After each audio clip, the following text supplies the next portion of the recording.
जननीं शारदां देवीं रामकृष्णं जगद्गुरुं पादपद्मे तयो श्रित्वा प्रणमामि मुहुर्मुहुः।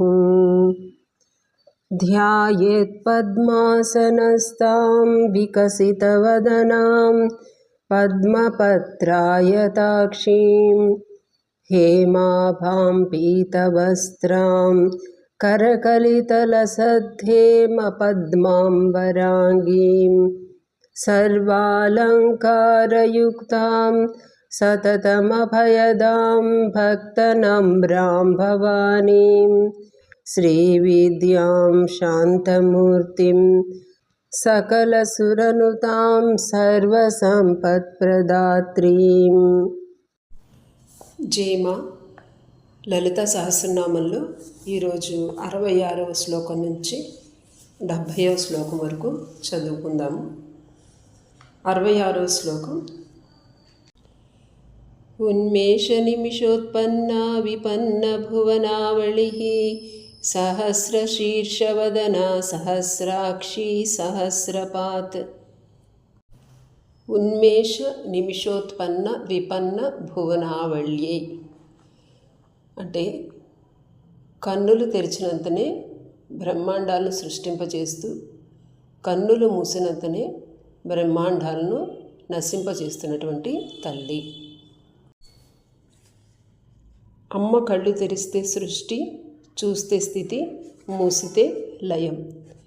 కళ్ళు మూసి తెరవటం అంటే ఉన్మేష నిమిషోత్పన్నాలు అంటే సంకోచ వ్యాకోచాలు. అంటే ఇదే ముడుచుకుపోవటం మరలా వెచ్చుకోవటం అంటే ఒక చైతన్యం ఒక స్పందన ఇవ్వటం అన్నమాట. ఈ స్పందన వల్లే సృష్టిలో అన్నీ కూడా జరుగుతున్నాయి. శరీరంలోని ప్రతి జీవకణానికి చేతనత్వం స్పందన వీటి వల్లే వస్తుంది. అలాగే మన ఆలోచనలు, మనలోని భావోద్రేకాలు, ఈ స్పందనకు అన్నిటికీ కూడా మూలం దీన్ని అనుకున్నటువంటి చైతన్యం. ఇదే వీటన్నిటిని కదిలిస్తుంది. ఇక సృష్టి మొత్తంలో తీసుకుంటే సూర్య చంద్రులే తన కళ్ళు. దీని ద్వారా అమ్మ ఉన్మేష నిమిషాలు చేసి సృష్టిని నడిపిస్తుంది. సహస్ర శీర్షవదన సహస్రాక్షి సహస్రపాత్. భానువిద్య చెప్పబడుతోంది కనుక దేవిని సూర్యపరంగా సహస్రవదనాలు, సహస్రమైనటువంటి కళ్ళు, పాదములు ఉన్నదిగా చెప్తున్నారు. సూర్యుని యొక్క కిరణాలు సహస్రాలు అంటే అనేకలు అంటే అనంతమని అర్థం. అవి అన్ని చోట్ల ప్రసరిస్తున్నాయి కనుక సహస్ర పాదములు. ప్రపంచాన్ని అవి చూడటానికి ఉపయోగపడుతున్నాయి కాబట్టి అంటే ప్రపంచానికి దృష్టిని ఇస్తున్నాయి కనుక సహస్ర అక్షములు. ఈ విధంగా దేవిని సూర్యశక్తిలో ఉపాసించడం చెప్పబడింది.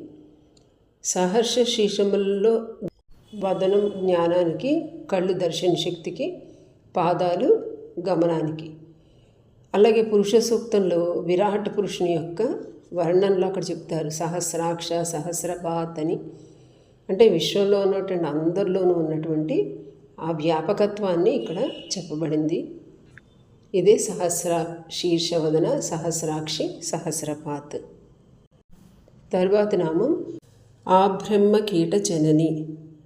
బ్రహ్మ నుంచి అంటే దేవతాదులు వంటి విశిష్ట రూపాల నుంచి కీటకముల వరకు అందరికీ కూడా ఆమె జనని.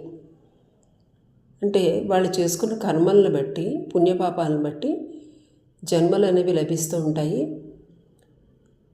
వీరందరినీ పుట్టించేది, పాలించేది, రక్షించేది కాబట్టి ఈమె జగజ్జనని. శారదామాత కూడా గురుదేవుల దగ్గర నుంచి అందరూ తన బిడ్డలే అన్నారు. అమ్మ మీరు గురుదేవుని ఎలా చూస్తారంటే గురుదేవులు కూడా బాలకృష్ణుడిగానే చూస్తానని చెప్పి అనేవారు అనమాట.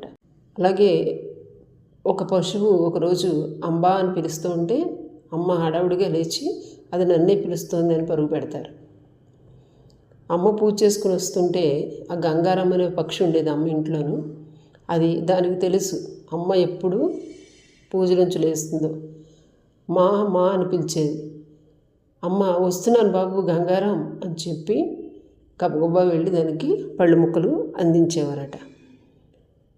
అలాగే ఒక అనాథ పిల్లవాడు జయరాంపట్టిలో గజ్జితో బాధపడుతూ ఉంటాడు. అప్పుడు అమ్మ ఆ అబ్బాయి రోదన విని రాత్రంతా ఇంకా ఆమెకి నిద్ర ఉండదు. ఉదయాన్నే లేచి కన్నతల్లిలాగా వెళ్ళి పసుపు వేప నూరి ఆ అబ్బాయికి ఔషధం తయారు చేసి ఇచ్చి అది తక్కేదాకా కూడా అతని ఆలనా పాలన చూసుకుంటారు. ఈ విధంగా అమ్మ ఆ బ్రహ్మ కీటజనులాగే వ్యవహరించేవారు. వర్ణాశ్రమ విధాయిని, వర్ణము ఆశ్రయము విధించినది అంటే ఏర్పరిచినది అని భగవద్గీతలో కూడా ఇదే చెప్పబడింది. చాతుర్వర్ణం మయా సృష్టం గుణకర్మ విభాగశ అని చెప్పబడింది. అంటే 4 వర్ణాలు భగవంతుడి యొక్క ఇచ్చేతోటే ఏర్పడబడ్డాయి. అంటే గుణాలను అనుసరించి కర్మ ఉంటుంది, కర్మను అనుసరించి స్వభావం ఉంటుంది.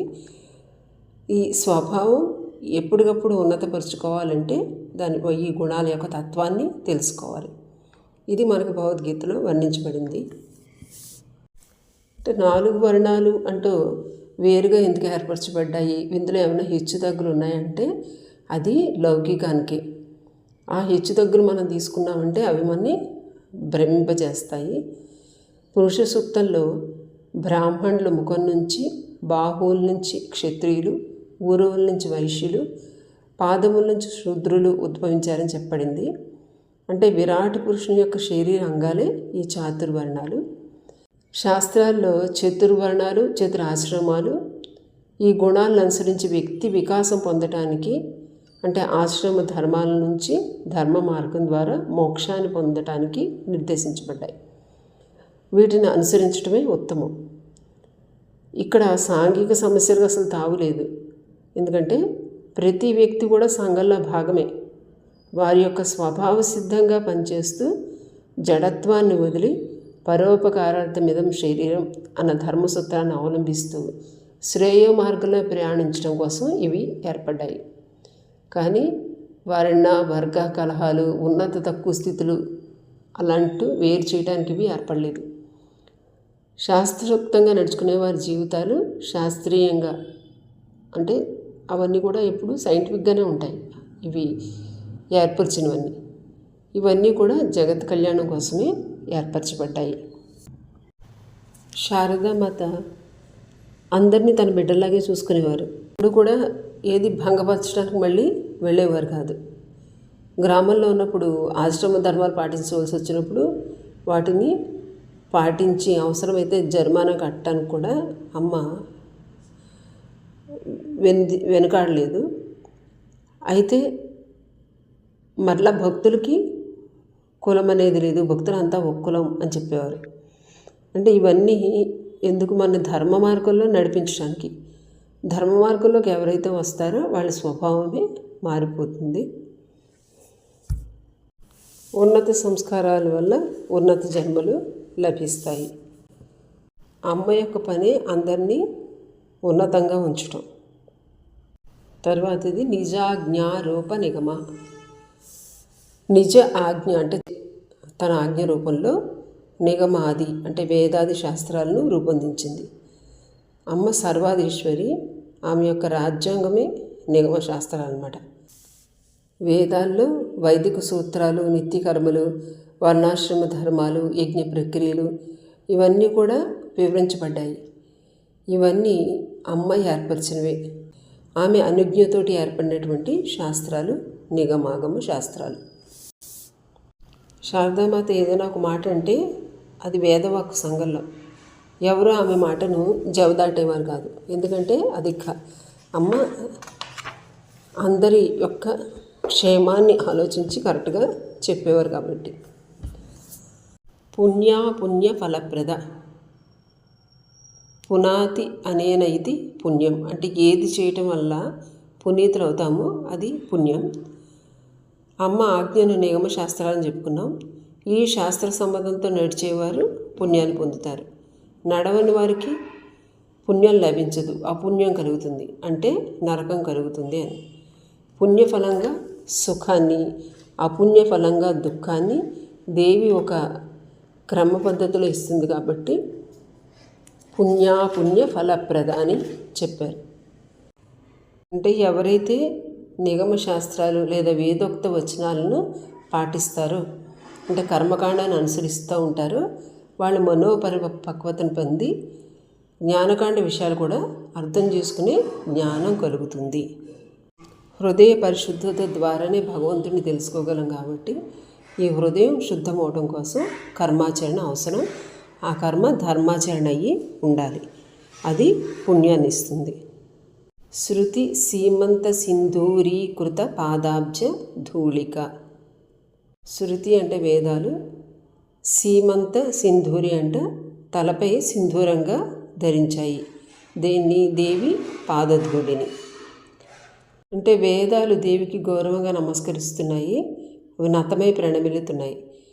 ఏ విధంగా ముత్తైదువులు సీమంతంతో ఠీవిగా ఉంటారో ఆ విధంగా వేదాలు దేవి పాదధూళితోటి అలంకరింపబడ్డాయి. అంటే బ్రహ్మం యొక్క పదరజంతో వేదాలు అలంకరింపబడ్డాయి అని అర్థం. అమ్మ అంటే పరబ్రహ్మస్వరూపిణి. ఆ బ్రహ్మం యొక్క జ్ఞానమే వేదాల్లో చెప్పబడింది. అంటే బ్రహ్మజ్ఞానాన్ని శిరస్సున నింపుకుని భాసిల్లుతున్నాయి వేదాలు అని అర్థం. సకల ఆగమ సందోహ సుక్తి సంపుట మౌక్తికాయే.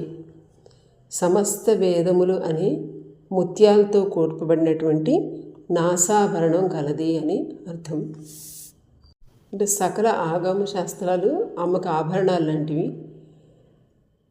అంటే ఇక్కడ అమ్మ యొక్క ఆభరణాలు మాత్రమే అవి, అమ్మ ఏంటో పూర్తిగా వర్ణింప అసమర్థాలై ఉన్నాయని చెప్పి ఇక్కడ భావం. మౌక్తిగా అంటే ముక్త స్థితి లేదా మోక్ష స్వరూపం అని ఇంకొక అర్థం.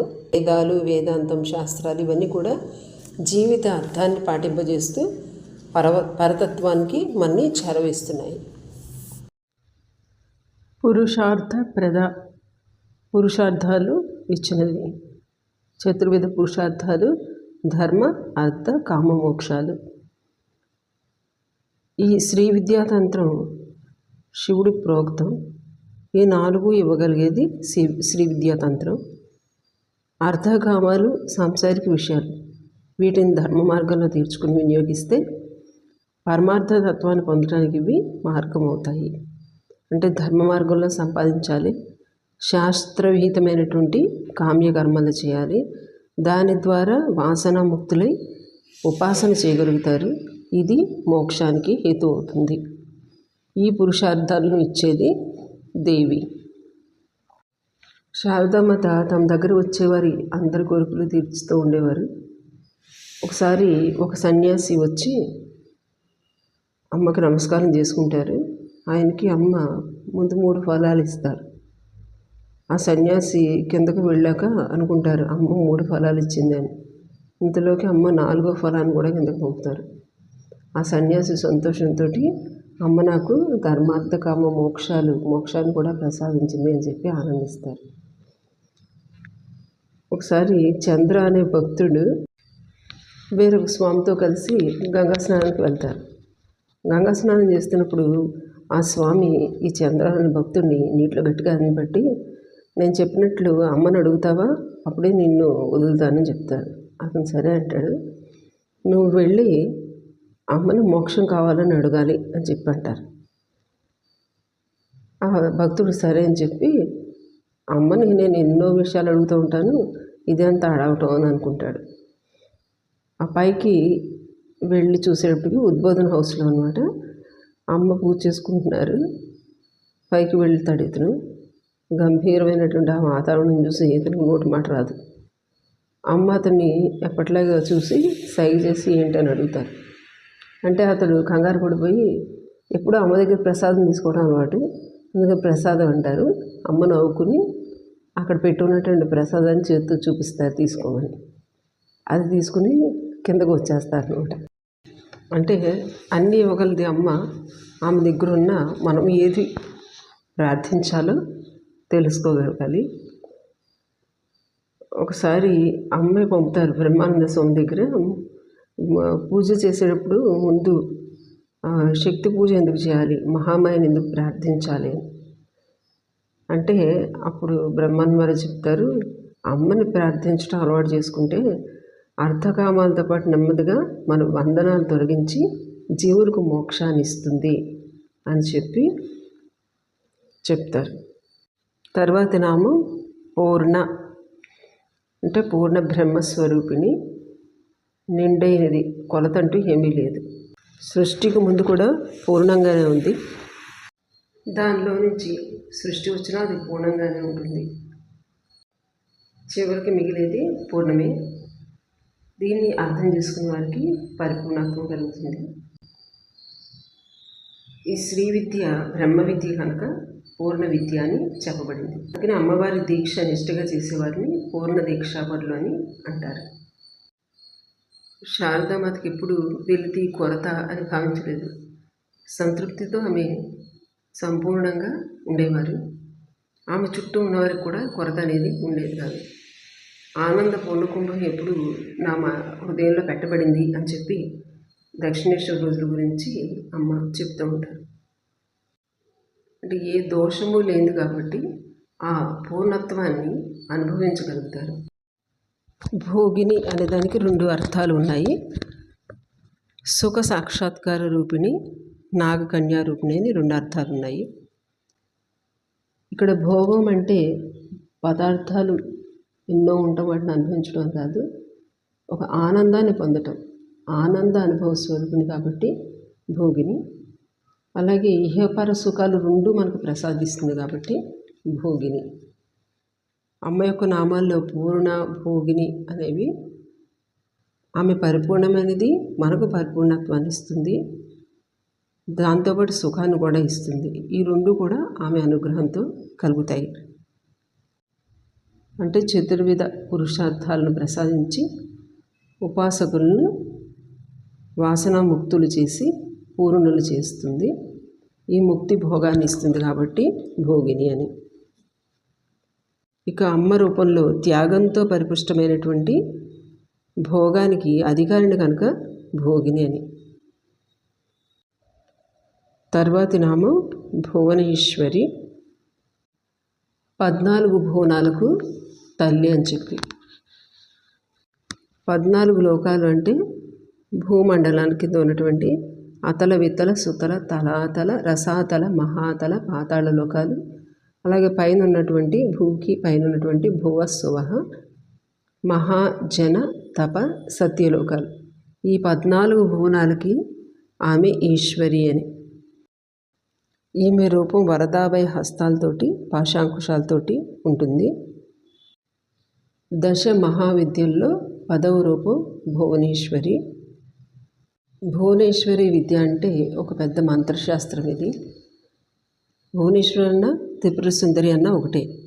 నమస్తే భువనేశాని నమస్తే ప్రణవాత్మికే సర్వ వేదాంత సంసిద్ధే నమో హ్రీంకార మూర్తయ్య అని. ఇదివరకు మనం చెప్పుకున్నటువంటి 3 కూటాల్లోని చివరి బీజాక్షరం భువనేశ్వరి బీజాక్షరం. అందుకే ఇది త్రిపుర బీజం అని చెప్తారు. ఈ భువనేశ్వరి విద్యకి శ్రీ విద్యకి భేదం లేదు. ఈ భువనేశ్వరి బీజం యొక్క 2 స్వరూపాలే భీరుత్వాన్ని పోగొట్టే శక్తి భైరవి, జ్ఞానాన్ని ఇచ్చేటటువంటి శక్తి పార్వతి. ఈ 2 కలిసిన రూపం భువనేశ్వరి రూపం. ఒకసారి ఒక శిష్యుడు శారదామాత దగ్గరికి వచ్చి దండం పెట్టుకుంటారు. అప్పుడు ఆయన తలను అమ్మ కాళ్ళకు తగిలిస్తారు. అమ్మంటారు, నాయన అది శివుని స్థానం, సహస్రారం అని చెప్తారు. అమ్మ సహస్రారంలో శివుడు ఉంటే మరి మీరెవరు అని అడుగుతారు. నేనెవరు, పరాశక్తిని అని అంటారు అమ్మ. ఆమె భువనేశ్వరి. తర్వాత అంబిక, ఇచ్చా జ్ఞాన క్రియాశక్తులతో కూడిన శక్తి అంబిక అని. అంటే అంబ అన్న అంబిక అన్న ఒకటే, అన్నిటికీ కారణమైంది, పోషణమైంది అని. అంబికా రూపం ఎంతో అందమైన రూపట. దేవి మహాత్మ్యంలో కూడా మనకు చెప్తారు, తతోంబిక పరం రూపం బిభ్రాణం సుమనోహరం అని. అంబికా రూపంలో శారదామాత ఆమె ఇచ్ఛతోటి రామకృష్ణ సంఘాన్ని ఏర్పరచాలని తలిచారు. ఆమె క్రియాశక్తిగా ఉన్నారు. ఆమె జ్ఞానదాయిగా ఉన్నారు. బాబురావు మహారాజ్ తల్లి కూడా శారదాదేవి రూపాన్ని ఆ రోజుల్లో చూసి ఎంతో ప్రశంసించేవారట, దేవీ రూపం అని చెప్పి. తర్వాత రాధు స్పర్శలో అమ్మ నల్లగా మారతారు. అంటే మాయను తను ఆవరింప చేసుకున్నారు.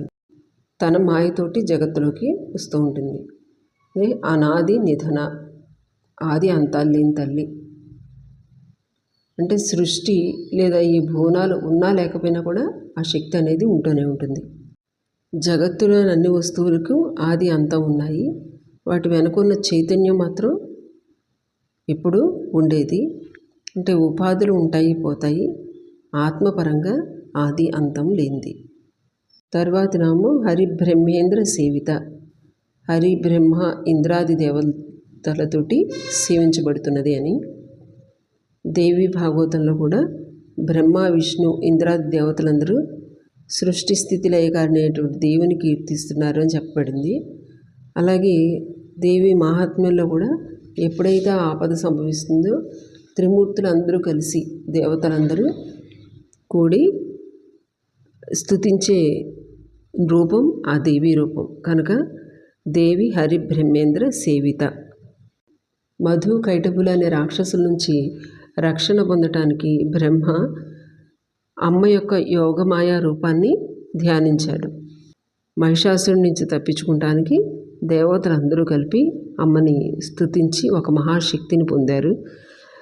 శుంభ నిశుంభను వధ చేయటానికి కూడా అమ్మ అంబికా రూపాన్ని దేవతలు కీర్తించారు. ఆ విధంగా అమ్మ హరి బ్రహ్మేంద్ర సేవిత.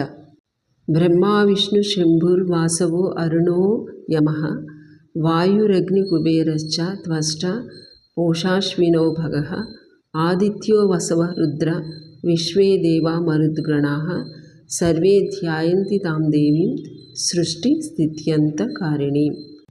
తర్వాత రూపం నారాయణి. నారాయణి నామం మహామంత్రం ఇది. దేవీ మహాత్మ్యంలో స్థుతిలో మరలా కూడా అమ్మని నారాయణి నమోస్తుతే అని చెప్పి ఆ నారాయణి రూపాన్ని చెప్పబడుతుంది. నారాయణ శబ్ద ఉచ్చారణ వల్ల దుఃఖాలన్నీ తొలగి సుఖం అనేది కలుగుతుంది. నార అంటే పరమాత్మ, అంటే అన్నిటి గుండా వ్యాపించి ఉన్నది అని అర్థం. సృష్టి స్థితి లయాలు అన్నిటి గుండా ఉండినది కాబట్టి నారాయణి. సృష్టి అంతా కూడా నారము అంటే పరమాత్మ నుంచి సాగింది. ఆ విధంగా సమస్త భువనాలకు ఈమె ఈశ్వరయ్యి భువనేశ్వరి రూపంలో నారాయణిగా ఉంది. సృష్టికి పూర్వం కూడా ఈమె ఉన్నది. అంటే సృష్టికి పూర్వం అంతా కూడా ప్రళయ స్థితిలో జలమయ స్థితిలో ఉంది. జలాన్ని నారం అని అంటారు. అప్పుడు కూడా ఆ రూపంలో ఉన్నది దేవియే. నారాయణుడి శక్తి కనుక కాబట్టి నారాయణి అని కూడా చెప్పబడింది. అమ్మ అటు విష్ణు స్వరూపం, అటు లలిత భైరవి అంటూ శివస్వరూపం. అంటే ఇక్కడ అభేదం చెప్పబడింది పరబ్రహ్మ స్వరూపిణిగా. నాదరూపిణి. సృష్టికి ప్రథమ వ్యక్తీకరణ ఈ నాదం అనేది. అంటే చైతన్యం అనేది ఎక్కడైతే ఉంటుందో అక్కడ స్పందన ఉంటుంది. ఎక్కడైతే స్పందన ఉందో దానికి ఒక శబ్దం ఉంటుంది. ఈ ఓంకారం అనేది మొదటి నామంగా చెప్పబడుతుంది. ఈ సృష్టి ఆదిలో ఉన్నటువంటి శబ్దం, అందుకే దీన్ని శబ్ద బ్రహ్మ అన్నారు. దీన్ని ఓంకారం అని చెప్తున్నారు.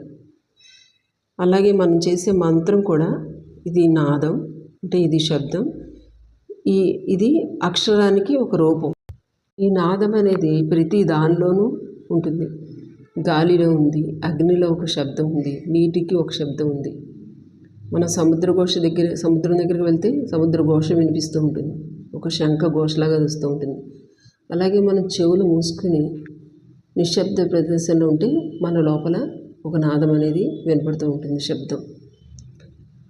ఈ విధంగా అమ్మ అన్నిట్లోనూ నాద రూపంలో ఉంది. మనసు సూక్ష్మమయ్యి ఎంతగా అంతర్ముఖమవుతామో అంతగా ఈ నాదం వినిపిస్తుంది అంటారు. అందుకే యోగులు అనాహత ధ్వనిని తమ ధ్యానంలో వింటారు అని చెప్తారు. ఇక సంగీతంలో కూడా ఒక్కొక్క స్వరానికి ఒక్కొక్క అధిదేవత ఉంటుంది. వీరిని ఉపాసించిన వారు నాదోపాసన ద్వారా పరతత్వాన్ని పొందగలుగుతారు. మన శరీరంలో కూడా వివిధ చక్రాల వద్ద అక్షరాలు చెప్పబడ్డాయి న్యాసలోను. వీటిని సాధన చేస్తే ఈ 50 అక్షరాల యొక్క వ్యక్తనాదం ఓంకారం అనేది వినపడుతుందని చెప్తారు. బాహ్యంగా సాధన స్థూలం నుంచి మనం మొదలుపెట్టినప్పుడు ఈ స్థూలం నుంచి సూక్ష్మంలోనికి సాధన అనేది ఉంటుంది. విగ్రహం నుంచి మనం మొదలుపెట్టాము, విగ్రహం నుంచి యంత్రం, యంత్రం నుంచి మంత్రం, మంత్రం నుంచి తత్వంలోనికి వెళ్తుంది. కుండలిని యోగంలో కూడా ఆజ్ఞాచక్రం దాటాక ఒక ప్రమాణంతో అంటే ఒక కొలతతో లెక్క పెడితే సహస్రారంలోపు 8 స్థానాలు ఉన్నాయని చెప్తారు. ఇవి అర్ధచంద్ర, రోదిని, నాద, నాదాంత, శక్తి, వ్యాపిక, సమని, ఉన్మని అని. వీటిల్లో నాద అంటే 3వ స్థానంలో పాలభాగంలో సూర్యకోటి కాంతులతోటి అమ్మ ప్రకాశిస్తూ ఉంటుందట. సూక్ష్మంగా నాదం అక్కడ ధ్వనిస్తూ ఉంటుంది, ధ్వనిస్తూ దీన్ని వ్యాపిస్తుంది అని అంటారు. నాదాంతే అంటే ఈ నాదం యొక్క చివర అంటే రుద్రాలు అంటే ఏకాదశ రుద్రులు. ఏకాదశ రుద్రులు అంటే ఆజ్ఞాచక్రం వరకు ఉన్నటువంటి బ్రహ్మగ్రంథి, విష్ణు గ్రంథి, రుద్రగ్రంథి ఈ మూడింటిని తీసుకుని ఆ తర్వాత ఉన్నటువంటి 8 స్థానాల్లో ఉన్నటువంటి రుద్రులను కలుపుకుని ఏకాదశ రుద్రులు అంటారు. వీటి చివరిలో అంటే రుదంతే అంటే అక్కడ నాదాంతే అని, తర్వాత అమృత రూపేణ ద్రవంతి ద్రావయతి ఇది రుద్ర అని చెప్పబడింది.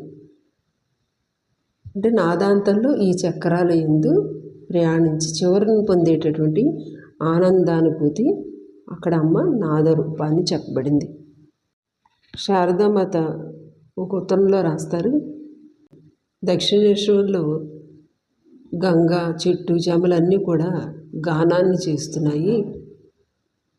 అవి వినగలిగే వారికి చెవులుంటే వినపడతాయి అని చెప్పి చెప్తారు. మనలో నాడీ స్పందన ఉంది అంటే అది ప్రాణానికి గుర్తు. అంటే అక్కడ అమ్మ నాదరూపంలో ఉంది. తర్వాత నామం నామరూప వివర్జిత. నామం రూపం లేనటువంటి పరబ్రహ్మ స్వరూపిణి అని. జ్ఞానశక్తి చేత నామరూపాలు నశింపజేస్తే ఇక మిగిలింది బ్రహ్మం ఒకటి, అట్టి పరబ్రహ్మ స్వరూపిణి.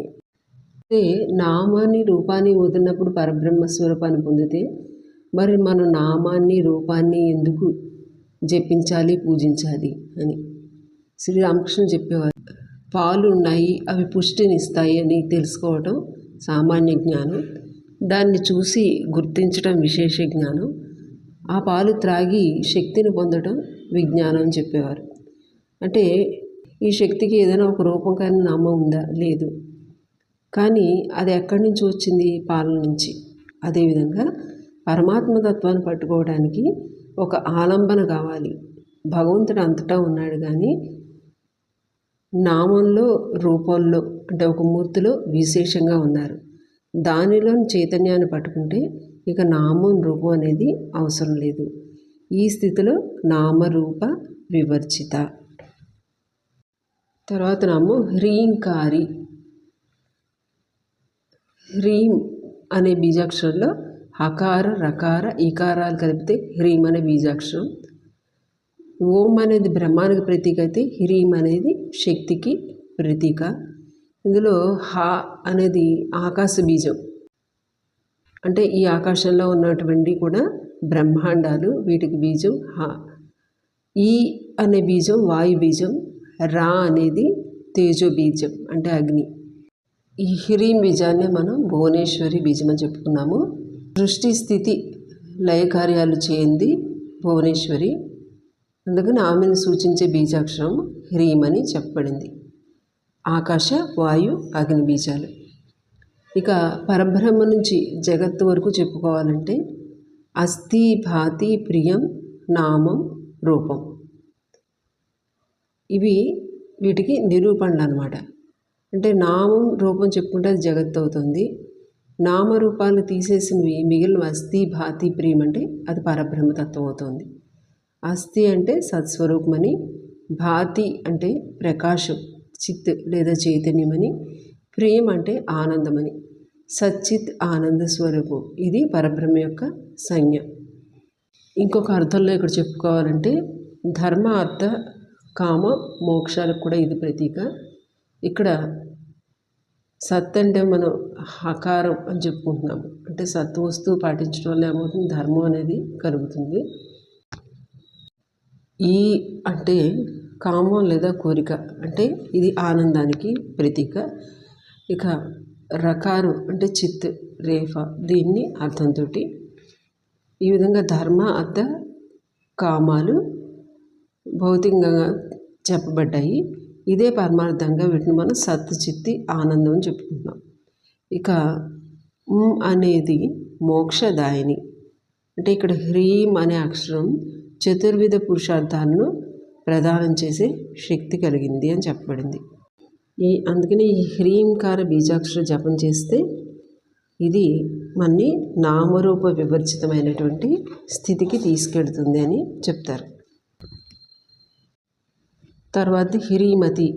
హ్రీ అంటే లజ్జా స్వరూపమైంది. హ్రియాదేయం అంటే లజ్జతో దానం చేయాలి అని, అంటే 10 మందికి చెప్పి దానం చేయకూడదు.